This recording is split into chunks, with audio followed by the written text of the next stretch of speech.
Bueno, es un poco moroso, pero no queda. Bueno,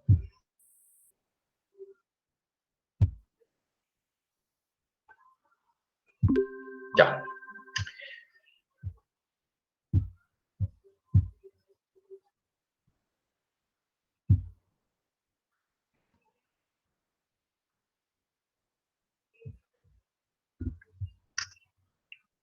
No, estoy haciendo tonteras, no necesito grabar en las dos, voy a mandar una sola, ¿no?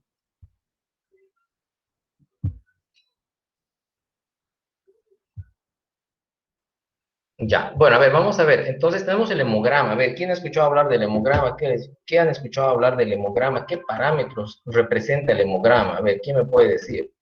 Todo esto es participación, chicos, no necesitamos aquí ser conocedores de todo. A ver, ¿quién ha escuchado hablar? Parámetros del número de repuestos, del leucocito, Ya.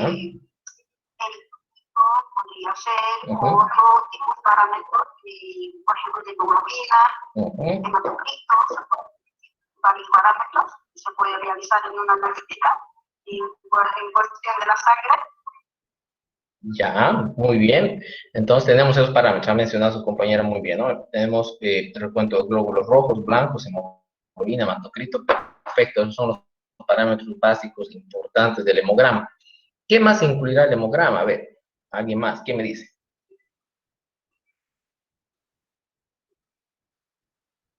Además, fíjense, exacto, recuento de plaquetas. Entonces, toda la celularidad grande de las tres líneas celulares tiene que estar en el hemograma, cuando menos. Rojos, blancos, plaquetas. Muy bien. Hemoglobina, hematocrito, por descontado. Y además, tenemos que identificar las líneas, perdón, bueno, sí, las líneas celulares que tenemos en los glóbulos blancos, es decir, neutrófilos, eosinófilos, basófilos, linfocitos, monocitos, a través de un proceso que se llama fórmula leucocitaria, ¿no es cierto? Nos permite diferenciarlos por sus capacidades tintoriales al microscopio y podemos ver cuántos hay de cada uno y sacar un porcentaje. Entonces, un parámetro también sumamente importante. Y los otros parámetros del hemograma básico vienen a través de los índices hematimétricos que se llaman y que son el volumen corpuscular medio, la hemoglobina corpuscular media, la concentración de hemoglobina corpuscular media, cuando menos esos tres, que son muy importantes, imprescindibles en el momento de la clasificación morfológica de las anemias. Cuando veamos anemias vamos a todo el rato tocar volumen corpuscular medio. Entonces, este tema, por eso, nos permite ir fundando las bases para tener lo que viene más adelante. Entonces, esos son los parámetros y ahora los vamos a desarrollar un poco relacionando parte teórica con parte práctica para ver la importancia del hemograma. A ver, perdón, alguien me estaba preguntando hace un rato y escuché, después se interrumpió con otra pregunta, bibliografía. Tenemos un libro que les he mandado ahí, que está bien, de acuerdo, para hacer las consultas, pero además tenemos la bibliografía que les he puesto en el plan global y que está por temario, aunque casi cada temario tiene una bibliografía parecida, pero en algunos hay algo de especialidad. Sin embargo, las bibliografías las pueden también sacar en esta diapositiva.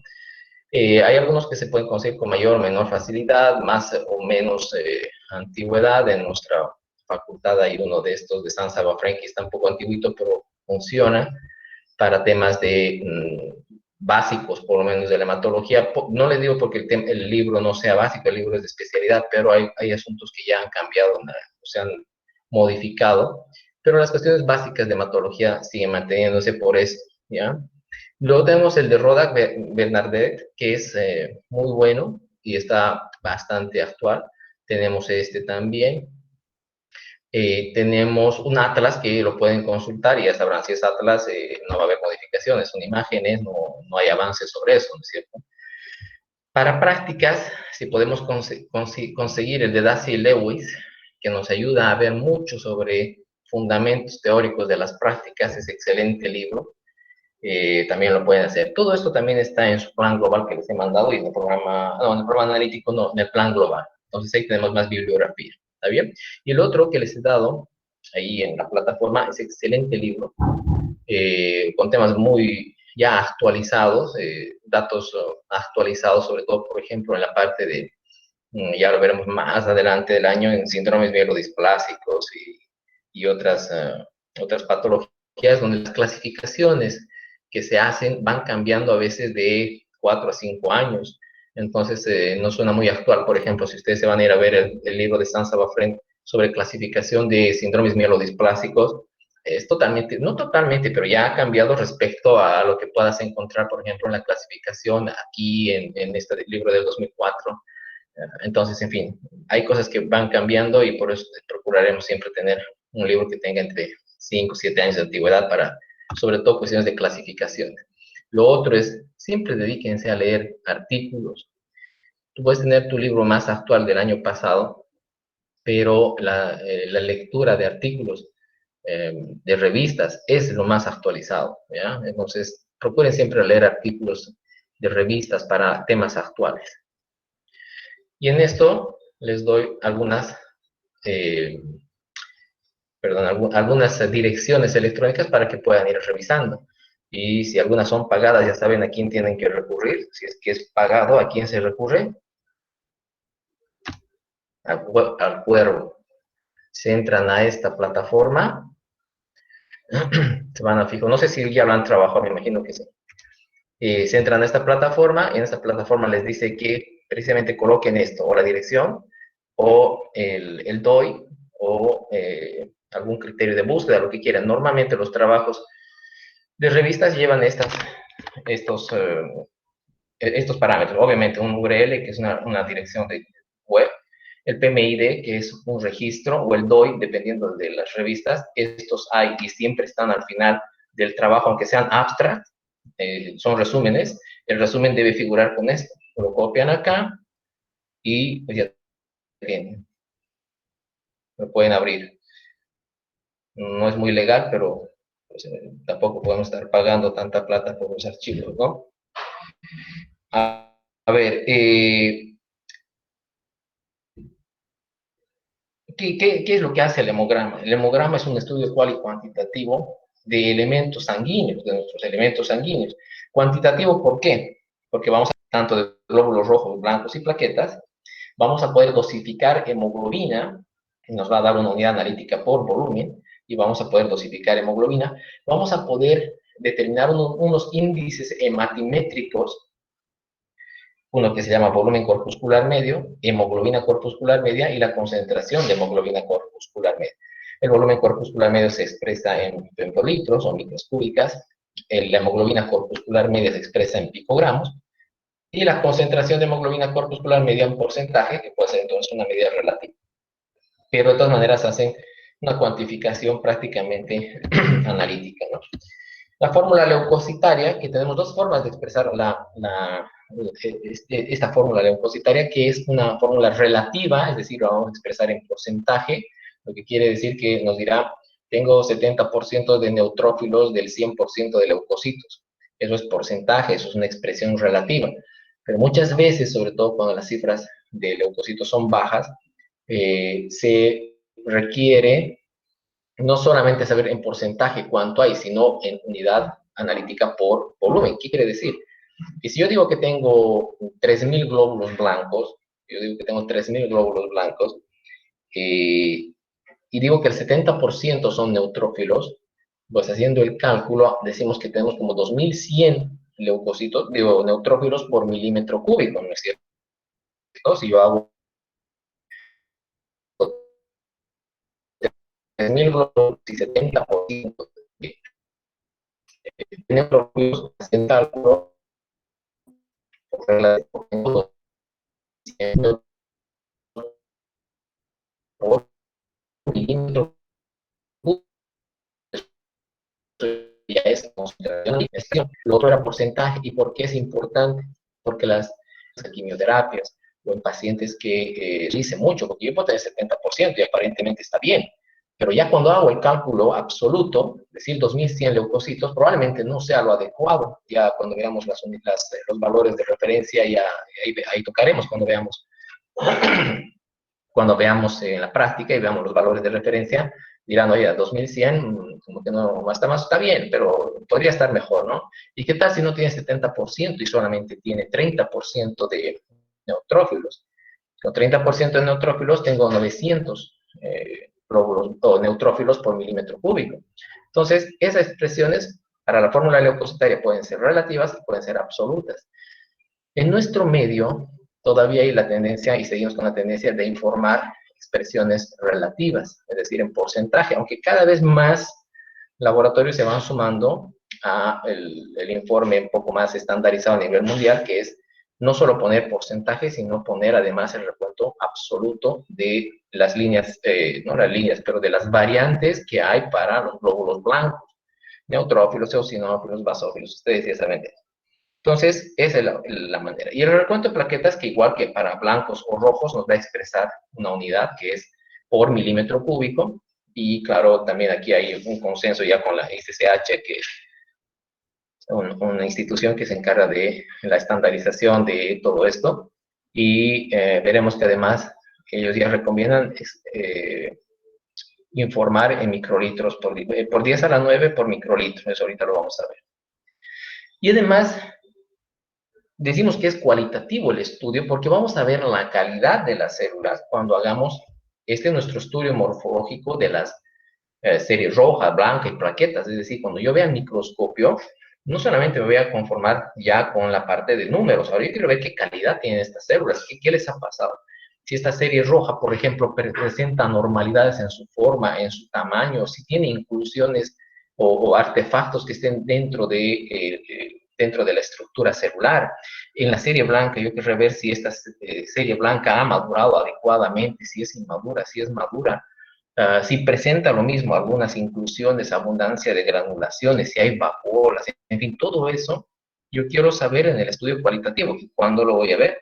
Cuando haga mi tinción y a través de las capacidades tintoriales que tenga cada célula y cada estructura celular, voy a poder ver qué tan calificadas están estas células que las tengo en sangre, porque podré tener, no sé, 300.000 plaquetas, por ejemplo, también si viendo la calidad de las plaquetas, podré tener 300.000 plaquetas, pero cuando las veo al microscopio veo unas plaquetas pálidas que no forman conglomerados, plaquetas dismórficas, en fin. Por más que tenga 300.000 plaquetas, pues esas plaquetas probablemente no son completamente funcionales. Y podré tener 80.000 plaquetas que me dice que están bajas el número de plaquetas, pero cuando los veo al microscopio veo unas plaquetas funcionales, de buen tamaño, eh, con morfología adecuada, que forman algunos conglomerados, en fin. Para mí tiene más valor tener unas plaquetas, aunque estén ligeramente bajas, lógico de las células a través de tinciones. Ya veremos cuando estemos en práctica las variantes de tinciones que tenemos y qué nos ayuda y cuáles son las ventajas de cada una de ellas. A ver, hasta aquí, ¿alguna pregunta, duda, alguna inquietud?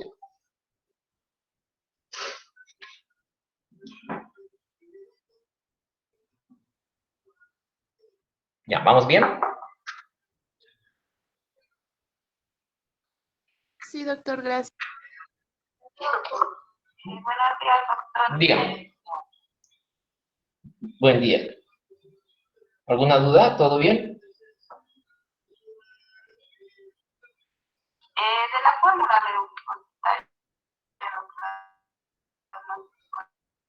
podría repetirse, escuché si constaba esa parte. Ahí ya. O sea, en la fórmula leucocitaria, desde este parámetro que decimos, este parámetro actual de cada una de las variantes de leucocitos de glóbulos blancos, es decir, cuántos en porcentaje hay de neutrófilos, de eosinófilos, de basófilos, linfocitos y monocitos, que son las 5 variedades de células blancas que en condiciones normales salen a sangre periférica. Eso es porcentual. Pero también puedo tener recuentos absolutos que van a estar relacionados con la cantidad de glóbulos o la concentración de glóbulos blancos. Entonces, para estos neutrófilos o eosinófilos también podré saber el recuento absoluto. ¿Qué significa? Relativo es porque es porcentaje, ¿no es cierto? Tantos por ciento. Eso es 30 neutrófilos por cada 100 leucocitos. Eso quiere decir relativo. Pero yo lo puedo volver concentración y decir, bueno, a ver, si este paciente tiene 10.000 glóbulos blancos y tiene 30% de neutrófilos analíticos, es decir, por volumen, a ver, ¿quién dice cuál es esa concentración? Con 10.000 glóbulos blancos por milímetro cúbico y 30% de neutrófilos, ¿cuál será la concentración de neutrófilos?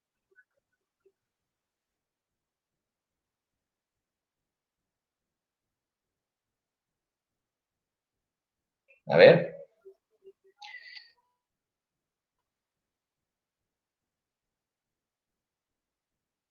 Si me hagan un cálculo con papel.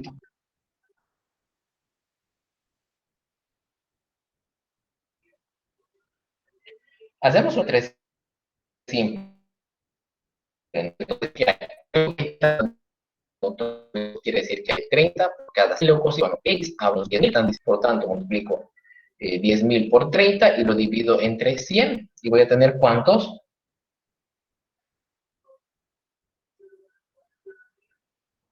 ¿Eh? 3.000. Muy bien, 3.000. Eso va, y ahora voy a tener 3.000 por milímetro cúbico. Eso ya es concentración. Eso ya es recuento absoluto. Entonces, para cada una de las células voy a hacer el mismo cálculo y voy a tener recuentos absolutos de cada una de las células. Entonces diré que, por ejemplo, no sé, neutrófilos de los 3.000, que de linfocitos haya, no sé, haya 60%. Entonces tengo 6.000 linfocitos por milímetro cúbico. Y que monocitos sean el otro 10%. Por lo tanto, 100 monocitos por milímetro cúbico. Y con eso voy a tener la coincidencia, es decir, la suma de esos valores absolutos me tiene que dar los 10.000 glóbulos blancos que yo estoy diciendo, ¿no es cierto? Entonces, voy a tener la fórmula relativa, que van a ser los porcentajes, y a su lado la fórmula absoluta, que van a ser las concentraciones por volumen, es decir, por milímetro cúbico. ¿Sí? ¿Se dan cuenta? Eso es la fórmula leucocitaria. Puede ser, entonces, la fórmula leucocitaria relativa, que es el porcentaje, y absoluta, que va a ser expresado en concentración analítica, es decir, por unidad de volumen. Es decir, yo quiero saber 10.000 glóbulos blancos, muy bien, 70% de neutrófilos, pues ahora dígame cuántos hay concentración analítica, ¿no? Es lo mismo que decir, no sé, tengo 100 miligramos de glucosa por decilitro en mi sangre, eso es concentración analítica, ¿no? Bien, ahora sí.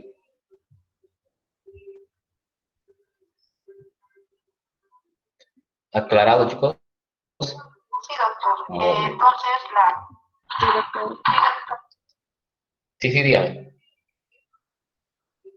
Perfecto, eso es fórmula leucocitaria entonces, ¿no?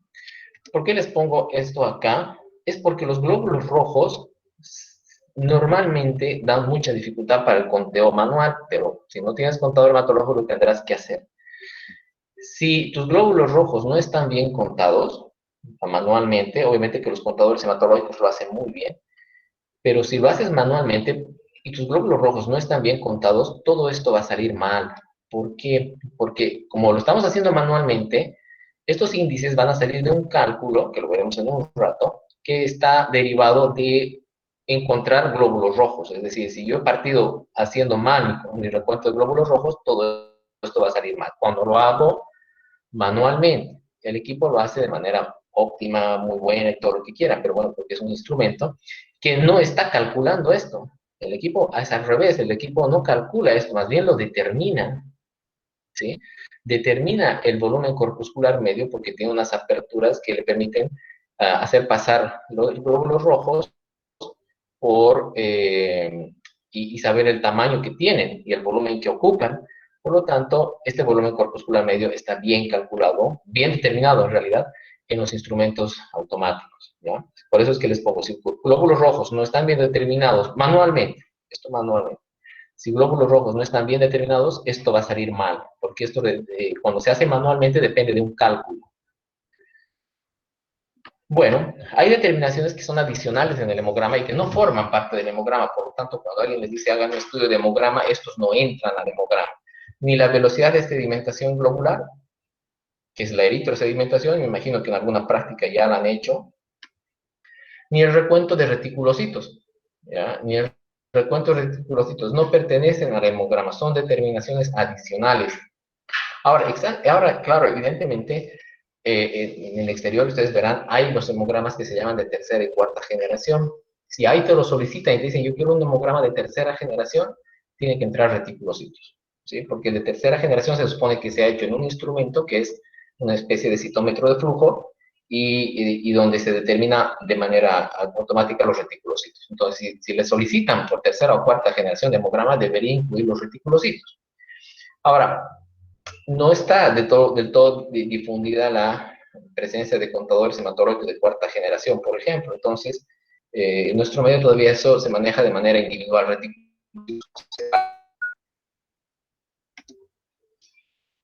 A ver, ¿hasta ahí alguna duda?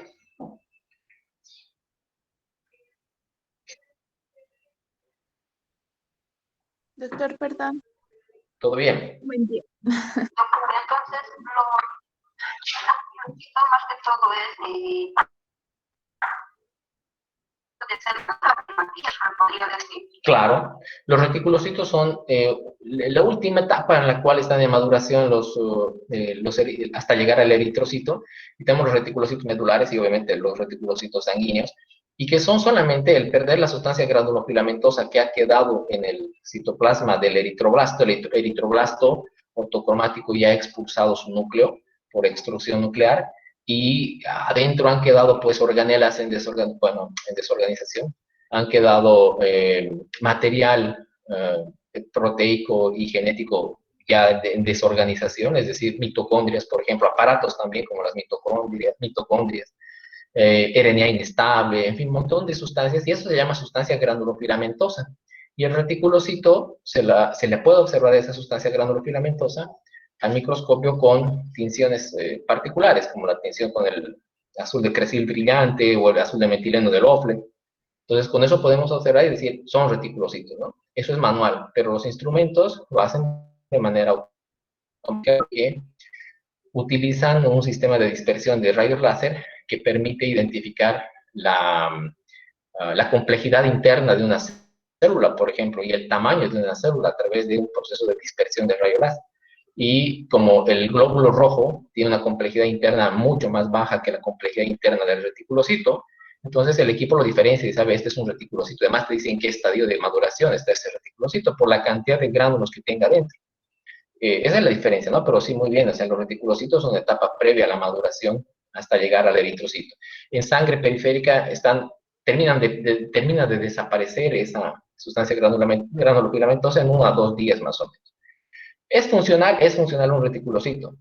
Va a poder hacer intercambio gaseoso y todo. Simplemente nos da ese es un indicador de la actividad medular para el reemplazo de eritrocitos que van muriendo de manera natural en la sangre periférica. Ustedes saben que tienen su tiempo de vida contado.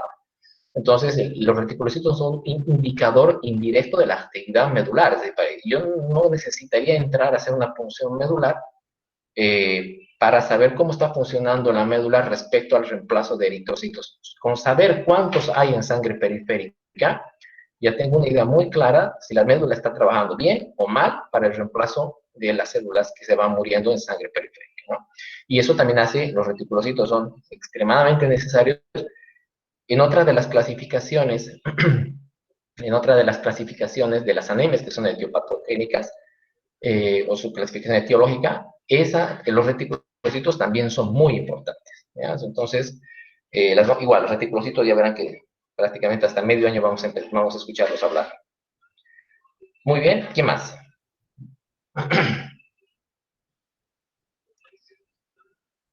Bueno, tenemos una parte preanalítica en todo proceso de laboratorio, ¿no es cierto? Y que son básicamente condiciones del paciente que viene. El paciente no puede venir después de haber hecho ejercicio, para esta prueba por lo menos. En otras pruebas, por ejemplo, pruebas de metabolismo, no me podrá venir después de desayunar. Son condiciones del paciente. Tipo y toma de muestra también es una parte de la etapa preanalítica que hay que cuidar siempre. porque todo puede estar bien hecho. Tengo los equipos mejor calibrados del laboratorio, tengo los equipos más sofisticados del laboratorio, tengo el personal altamente calificado para trabajar hasta en pruebas manuales, y mi personal es experto en eso.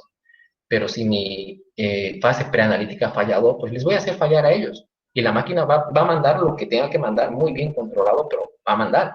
Y si un paciente se me vino desayunando y le saqué la glicemia elevada, porque está, ¿no? La máquina va a sacar lo que tenga que sacar, pero el resultado está mal, porque al paciente no le he preguntado si había venido desayunado o no. Entonces, la fase preanalítica es extremadamente necesaria. A ver, para el hemograma no necesitamos estar estrictamente en ayunas, no va a influir, porque es recuento celular, no necesitamos metabolismo ni nada de eso. Pero no debería haber realizado actividad física intensa. ¿Por qué? Por hemoconcentraciones, ¿no? La sangre se va a hemoconcentrar por producto de la actividad física que está realizando en el momento. Se debe tener el paciente sentado adecuadamente en su sillón de extracción con las condiciones apropiadas, evitar el estrés y todo esto, ¿no? ¿Qué datos debemos tener en cuenta al momento del informe? No deberíamos, o sea, tenemos que tener las cosas claras respecto a que los valores pueden variar de acuerdo a la edad, a un diagnóstico presuntivo y al sexo, es decir, varón, mujer, y qué edad tiene. Todo esto puede hacer la varianza en algunos parámetros del hemograma, como glóbulos rojos. Los glóbulos rojos sufren modificaciones en sus números, tanto como la hemoglobina, hasta más o menos llegar a los 12 años y después mantienen valores que ya son más o menos uniformes. Pero entre los 0 y 5 años, por ejemplo, para los niños, los valores son muy fluctuantes y son todos normales, pero son fluctuantes en cuanto a la edad. Tipo de muestra, ¿qué muestras? Venosa, capilar. La arterial se puede, sí se puede, tiene sus connotaciones ahí, pero sí se puede utilizar muestra venosa. Perdón, arterial. La capilar hay que tener la experticia para tomarla y evitar problemas de dilución, porque como se hace capilar, bueno, por esta idea que tenemos de recolectar y quiero tener la muestra y todo, empezamos a apretar demasiado el lugar de punción y vamos a mezclar con líquido de tercer espacio, ¿no? Un líquido intersticial y que va a diluir las muestras. Hay que tener cuidado también con las muestras capilares. Todo esto vamos a ir profundizando cuando hagamos práctica. Punción venosa, tenemos nuestras ventajas de punción venosa, nuestras desventajas en punción venosa, ¿no? Técnica rápida, vamos a tener todos los valores adecuados, en fin. ¿Cuáles son las desventajas? Las concentraciones, ya sea porque el paciente venía haciendo ejercicio o porque yo he prolongado el torniquete, es decir, la ligadura durante mucho tiempo. Se pueden hacer hematomas, dolor, en fin. Neonatos es un poco complicado, no complicado en realidad por la técnica, sino porque los volúmenes de sangre que requiero para trabajar cuando se hacen punciones venosas, y ustedes saben que un recién nacido tiene una volemia muy baja. A ver, ¿quién me dice? Alguna vez he escuchado cuánto de sangre puede tener un bebé al momento de nacer, un neonato, en volumen, digamos. No sé, ¿qué volumen se les ocurre? 1 litro, doctor. A ver, 1 litro, después, ¿qué más? A ver, partamos por nosotros, por adultos. ¿Cuánto tenemos en volumen de sangre por adultos? 5 litros de sangre. 6 litros, doctor. Ya bien, digamos, entre 4 a 6 litros, dependiendo el lugar de hábitat y todo. Ya digamos que pongamos un promedio de 5 litros, perfecto. Bueno, entonces un neonato, 1 litro me dice alguien. Después, ¿quién más me dice?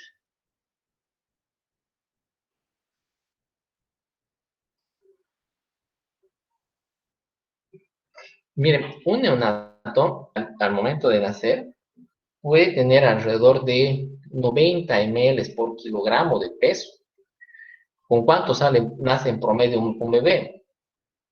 Vamos con 2.800 a 3 kilos. Háganle el cálculo, son 270 ml que tiene de sangre un bebé. Ya, se entraría aquí en mi taza de café, 270 ml de sangre, toda su sangre. Entonces, por eso dice que no se recomienda en neonatos, porque a veces neonatos que están complicados o están en terapia intensiva neonatal requieren punciones todos los días, ¿ya? Y oye, si yo le voy a sacar demasiada sangre, lo voy a dejar anémico. A un adulto que le pinche todos los días, bueno, y pase, su capacidad medular es buena, en fin, no va a entrar en anemia, pero a un neonato que esté pinchando todos los días sabiendo que tiene 270 ml de sangre, lo puedo dejar anémico, ¿no? Entonces, es por eso, neonatos en los cuales se piensa que se va a extraer sangre continuamente porque está en una terapia intensiva neonatal para hacer sus controles, entonces habrá que pensar, primero, sacar volúmenes más bajos, adecuar nuestras técnicas a micrométodos de laboratorio en todas las secciones para utilizar la menor cantidad de sangre, ¿no? Bueno. Y los adultos, como les digo, los adultos tenemos alrededor de 70 ml de sangre por kilogramo de peso. Eso hace casi lo que decimos, ¿no? Por una persona de 70 kilos por 70 ml son los 4.9 litros de sangre que tenemos. Eso estaba muy bien. Lo que pasa es que a veces con los bebés uno dice, bueno, wow, y 250 ml de sangre, pues sí, tienen poca sangre. Pero, a ver, poca sangre para lo que nosotros tenemos idea, pero es suficiente para su actividad, ¿no es cierto? Recuerden, está pesando 3 kilos. Bueno, tenemos las ventajas de las funciones capilares y las desventajas de las funciones capilares. Una de las desventajas es los errores por contaminación con el líquido intersticial, que les llamo que es el líquido de tercer espacio, ¿no? No está dentro de la célula, sino es el intersticio celular en el cual está ese líquido, y que si yo hago demasiada presión, lo voy a obtener en nuestra muestra, voy a diluir mi muestra, ¿no? ¿Qué anticoagulantes en hematología para el hemograma? El anticoagulante preferido son las sales de EDTA, ¿no? El EDTA es el ácido etilendiamida tetracético en sal sódica o potásica, y que va a formar un complejo extremadamente estable con el calcio, con una constante de formación analítica que debe estar alrededor de 10 a la 14, una KF de 10 a la 14, imagínense, es prácticamente irreversible la reacción, ¿no? Va en un solo sentido, y el EDTA, pues lo habrán escuchado, que creo que desde el primer año, ¿no es cierto?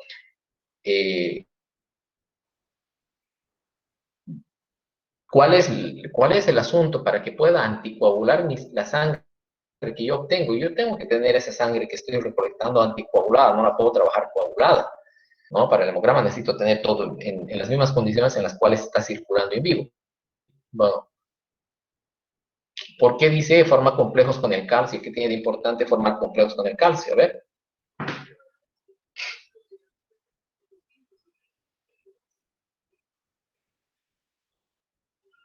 ¿Cómo, chicos?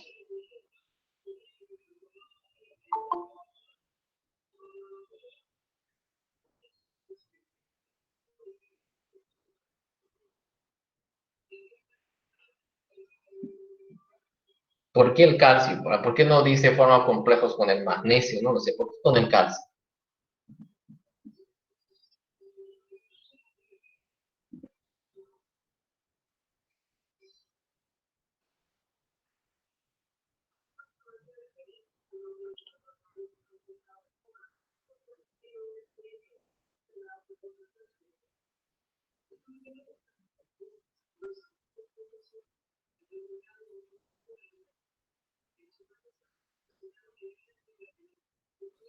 Como chicos.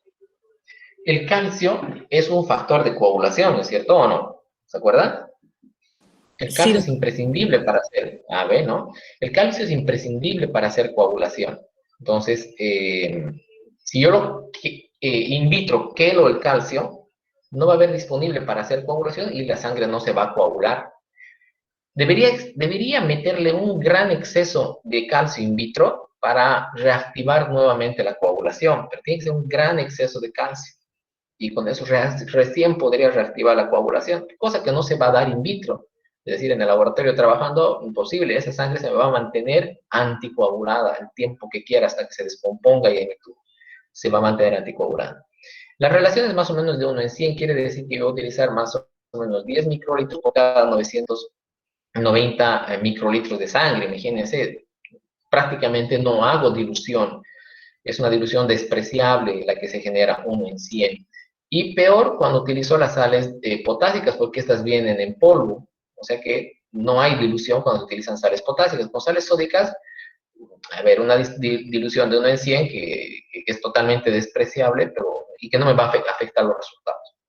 Ventajas y desventajas de utilizar sal sódica o sal potásica. La sódica, al ser líquida, como 10 microlitros, la homogenización será mucho más rápida y será más evitar estos coágulos inesperados a veces en la toma de muestra, ¿no? Saco la muestra, le he puesto mi tubo muy con EDTA y todo, pero de pronto se coagula o forma microcoágulos, en fin, porque no he homogeneizado bien, solamente por eso. Entonces, las sales sódicas sí tienen esa ventaja de poder homogeneizarse mejor y funcionar más rápidamente la anticoagulación in vitro. Las sales potásicas vienen en polvo. La ventaja es que no generan nada de dilución. A ver, ya les he dicho, no es una superventaja porque el factor de dilusión en 100 con el sodio tampoco es gran cosa. Pero bueno, digamos que la ventaja es que no genera dilución. Y la desventaja es que hay que tener más cuidado en la homogenización porque sal es sólida, es una sal sólida. Entonces, probablemente si no homogenizo bien, después cuando quiero pasar el hemograma, tal vez veo microcoágulos o coágulos que no es lo apropiado. Un tubo de hemograma para hacer esta prueba, para hacer el hemograma, un tubo de sangre para hacer el hemograma que presente coágulos o microcoágulos no sirve, se debe pedir otro. ¿Ya? Luego tenemos las mezclas de oxalato de amonio y potasio, que sí pueden generar mayor dilución, porque la proporción es 1 en 10, ¿no? Es 1 en 10. Habrá que adecuar todo nuestro sistema de medición a esa dilución. Por ejemplo, si yo tengo el contador hematológico y sé que voy a utilizar sangres anticoaguladas con oxalato de calcio y de amonio, oxalato de amonio y potasio, lo adecuado será pues que haga mi corrección de factor de calibración en el equipo para esta dilución. Y ya para que todos mis hemogramas salgan totalmente corregidos y no tenga que estar haciendo uno por uno las correcciones. La heparina es excelente anticoagulación, ¿ya? Excelente anticoagulación, tiene otro mecanismo de anticoagulación, potencia el efecto de una proteína anticoagulante natural que tenemos, que es la antitrombina. Excelente anticoagulante, se requieren volúmenes probablemente bajísimos para producir anticoagulación de volúmenes extremadamente grandes de sangre, por lo tanto dilución no hay para nada. En fin, para conteo en hematología se puede utilizar la heparina. De hecho, en muchos lugares se utilizan heparinas. El problema es que la heparina que se consigue aquí para trabajo en laboratorio es una sal sódica. ¿Sí? Y cuando tú quieres utilizar, porque se podría hacer química metabólica también anticoagulando con heparina, podría ser glicemia, urea, creatina, todo mi aparataje de química metabólica con ese mismo tubo, con ese mismo anticoagulante. Pero si ya lleva sodio, me complica para hacer, por ejemplo, determinación de sodio en suero o en plasma, porque voy a medir el sodio de la heparina más, ¿no es cierto? Pero en otros lados es corriente conseguir heparina lítica, es decir, de litio, con lo cual no tengo ese problema y podría determinar hasta sodio con esta misma muestra. Pero bueno, eso es parte de la química metabólica. Bueno, chicos, nos vamos acercando al final. ¿Alguna duda, por favor? Hemos ido lento hoy día porque hemos todas estas actividades de presentación y los inconvenientes de inicio, pero a ver, ¿alguna duda hasta acá? Doctor, Dígame.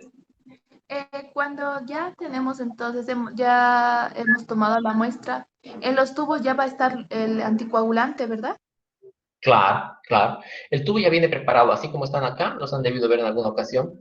Estos tubos con tapa lila, por nomenclatura internacional, vienen con sal de DTA. No te dice si es sódica o potásica, pero ya es DTA, con la tapa lila, ¿no? Normalmente los de citrato vienen en tapa celeste para hacer las pruebas de hemostasia, o vienen con tapa negra, por esos tubos son para hacer velocidad de eritrosedimentación, también con citrato. Y así, las tapas verdes, vamos a ver la nomenclatura cuando tengamos prácticas, pero las tapas verdes, por ejemplo, son de heparina, ¿ya? Y bueno, van a ver toda la nomenclatura. Está en su guía práctica igual, pero bueno, los tubos ya vienen preparados con el anticoagulante. Ahora, si no tengo la disponibilidad bueno, económica, no lo sé, que no quiero hacer demasiado gasto, bueno, me preparo los tubos, ¿no? Los preparo en el laboratorio, me compro el DTA, peso bien, pongo bien y no va a pasar nada, absolutamente nada. Ah, ya. Ya, muchas gracias, doctor. Gracias por aclarar mi duda. Perfecto. Bueno, chicos, quedaríamos ahí. Vamos a continuar con la siguiente semana. ¿Tienen alguna duda con esto? ¿Preguntas, algo sobre el tema y sobre la clase en general o alguna inquietud que tengan sobre la materia? Gracias, doctor. Bueno, Una pregunta, por favor. dígame. ¿Cuánto sería la extracción, la cantidad de extracción correcta para un neonato? Los volúmenes. Mira, Sí. los volúmenes van a depender un poco de cuánta prueba tengo que hacer, pero en neonatos Y además, ¿cuánto tiempo presumo que va a quedar? A ver, si es un neonato que está yendo por su control de bilirrubina clásico y rutinario, ya le puedo sacar un ml y medio, 2 ml sin problema, porque sé que no va a volver, porque está viniendo por su control que se hace rutinariamente al momento a los 7 días de nacido, con su TSH más. 2 ml está perfecto, no hay problema, no le va a pasar nada. Pero si yo sé que es un neonato que está en terapia intensiva neonatal y que la condición no es, o sea, tiene una condición relativamente grave o seria, y sé que me van a llamar todos los días para hacer control y control y control, oye, sacaré menos de 1 ml, ¿no? 500 microlitros a 1 ml. Afortunadamente en el laboratorio podemos hacer la adecuación de las técnicas a micrométodos, reduciendo volúmenes de fracción y volúmenes de muestra. Entonces, hay que jugar un poco en ese sentido. Lo que debemos tener siempre en la cabeza es lo siguiente. Si yo, si yo le saco, por decirles, en una semana 10 ml de sangre, ¿ya? En una semana de punciones 10 ml de sangre, ¿cuánto de su volumen sanguíneo le he ido sacando? Si tiene 270 ml de sangre, prácticamente le he sacado como el 30% de su volumen sanguíneo. Si voy a, y si lo voy a repetir todo el tiempo, voy a llegar al 30%. Entonces, no va a estar una semana y hay neonatos 2 o 3 semanas en terapia intensiva. Entonces, sí hay que ver eso dependiendo del tiempo y de la condición previa que tenga el bebé. No hay una estandarización, pero siempre manejo cuánto tiempo saca sangre y qué tiempo va después, no va a volver más hasta su control del siguiente mes y después de ahí será si se pone, si se enferma o le pasa algo, nada más. Si se va a quedar en casa y todos los días voy a ir a sacarle sangre, procuraré sacarle entre medio ml, 500 microlitros a 1 ml y de ahí trabajar toda la parte metabólica, ¿no? Con diluciones y con adecuación de técnicas. Bueno, bueno chicos, vamos a quedar acá y la siguiente semana, ya veré, en la semana en la semana nos vamos a ir comunicando para ver qué hacemos con prácticas. Desconectado de estos temas, pero hoy siempre a la espera de los comunicados que me manden. Creo que no tenemos distribución de grupos, ¿verdad? Sí.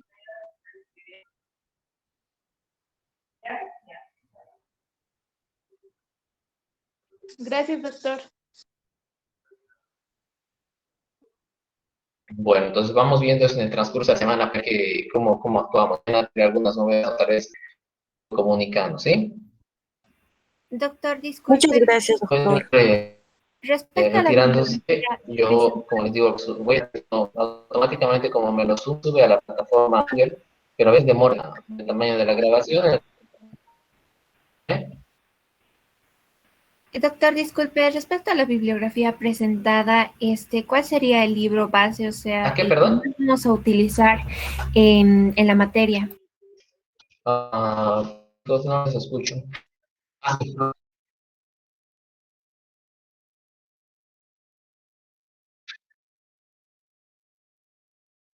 Mira, he ido sacando cosas de varios libros y otras, bueno, de ciencia, qué sé yo, que les ayuda a reforzar. Lo que yo quiero es que tengamos esta iniciativa de siempre estar leyendo. Si lo leen eso, van a estar bastante actuales, complementando lo que vayamos hablando.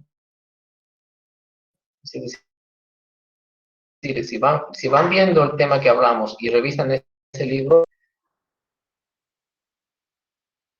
van a reforzar conocimiento y van a mantener esa porque les va a interesar. Y lo otro sería el de Rodak. ¿Ya? El de Rodak, si consiguen el de Rodak hay en la biblioteca.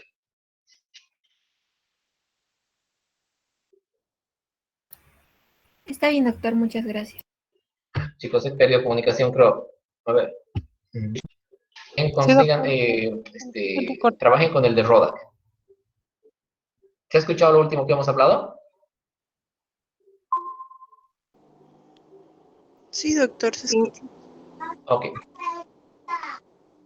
Muy bien, entonces quedamos ahí, chicos. Cualquier cosa, estamos en contacto para ver si qué hacemos con los grupos de práctica y todo lo demás.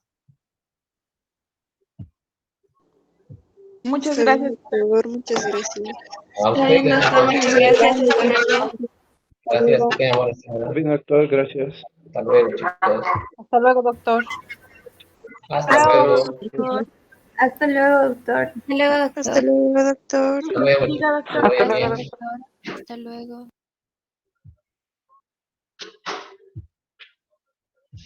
Buen día, doctor, y que tenga buen día. Hasta luego. Hasta luego, chicos.